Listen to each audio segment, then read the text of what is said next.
Joining us now to talk more about the situation in Iran, Dr. Mike Makovsky. He is president and CEO of the Jewish Institute of National Security of America, or JINSA. Dr. Mike, thanks so much for being with us. How do you think the Trump administration should proceed here? Clearly, Israel would love to see this Iranian regime go down. The U.S. helped Israel in the strikes there last month, a month and a half ago. What do you think will happen? Yeah, first of all, thanks for having me. Good morning. First of all, I think the stakes, it's true that it does affect Israel. It affects our Arab allies as well, but it affects, this is a core issue for the United States. This regime in Tehran, it's their motto is death to America, death to Israel. We're number one of their main target. So I think the strategic implications for the United States are actually enormous because Iran is our primary foe in the region. I think what Trump might do, I think he has pretty much boxed himself in a corner if he has really no choice if he wants to maintain his credibility. He has to do something, I think, militarily, given his rhetoric, especially yesterday, help is on the way, and he is encouraging these protesters to take over the government. So I think he has to do something. I think the options could be striking senior Iranian officials, Islamic Revolutionary Guard officials, besiege. These are the IRGC and the besiege are one of the main militias and military organs supporting the regime. He could try to do more to restrict Iranian oil exports with a quarantine.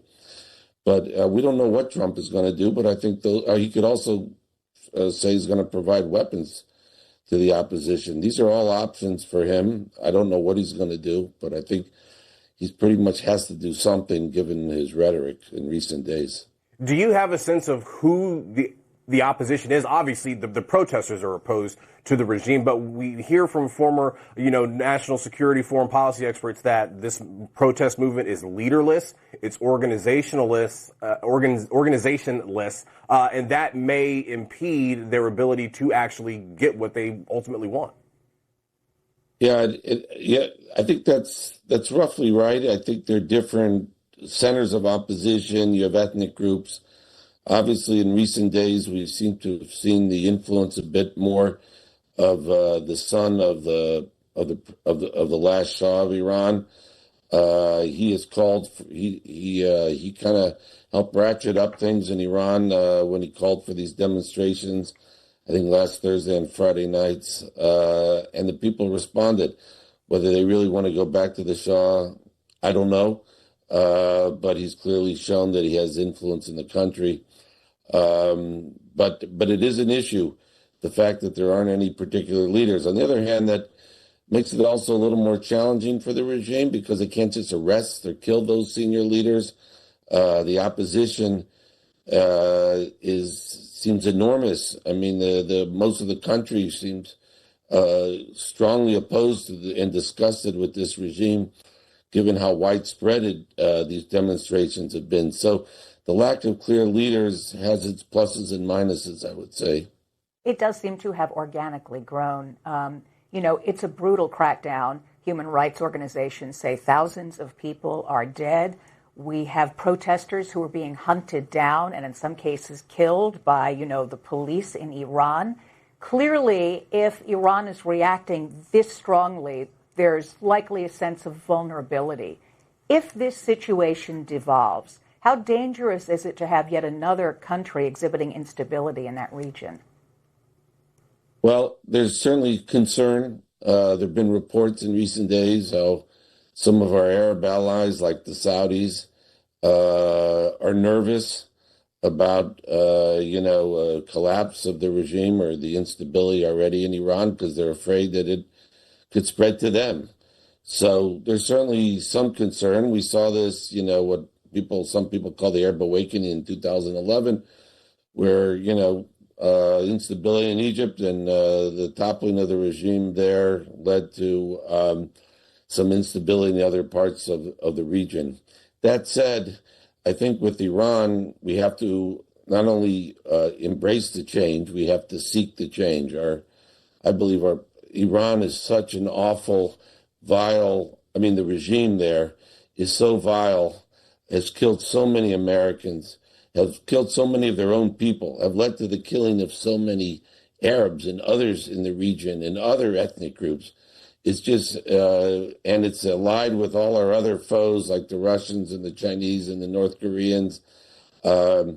We should be seeking that kind of change, the collapse of a regime and a new form of government there.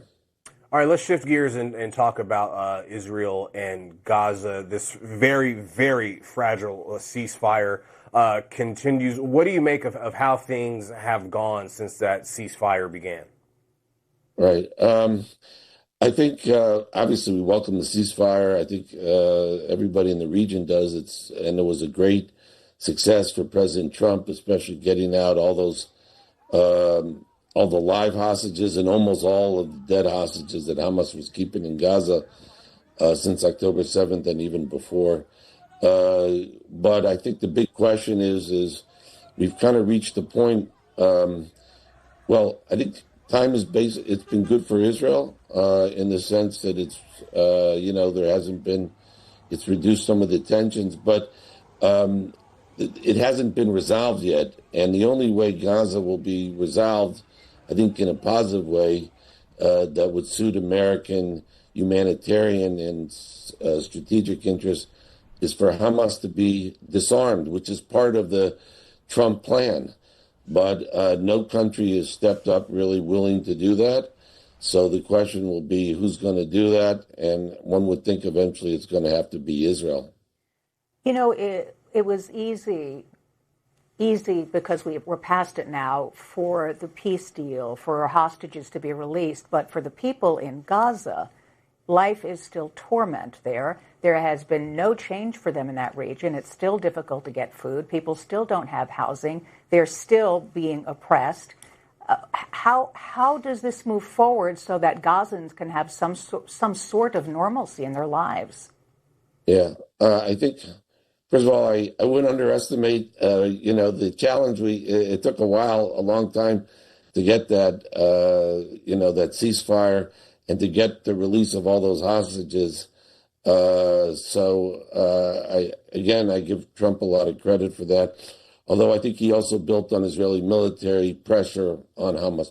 The only way I think to get what you want, which I think we all want, is for Hamas to be disarmed and for there be a new entity ruling Gaza. Until you have that, look at the misery that these people in Gaza have suffered, and of course the misery that Gaza has inflicted on Israel and the Israelis, as we saw obviously most strongly on October 7th. So I think the only way we're going to get a better solution for that region and for the people is that this awful terrorist regime, which is supported by the Iranians and some other actors such as the Qataris in the region, is for Hamas to be disarmed. They don't want to disarm.